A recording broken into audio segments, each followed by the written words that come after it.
Friends આપણે આવ્યા છે કેક લેવા માટે મેડમનો બર્થડે છે, ખબર નહીં શું છે, કેક લેવા માટે આજે લાભ પેટા દિવસે એક્ઝેક્ટલી અકોરા ડીમાર્ટની સામે તમે જોઈ શકો છો. અહીં જો તો કઈ કઈ જો ખાવા આવે છે, પણ આ લોકોની ક્વોલિટી અને ક્વોન્ટિટી બહુ મસ્ત આવે છે.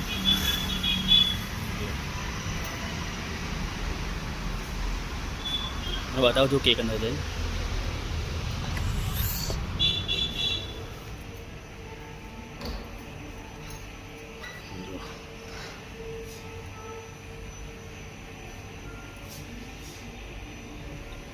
આ બધા અલગ અલગ કેક છે, ટોટલી અલગ અલગ.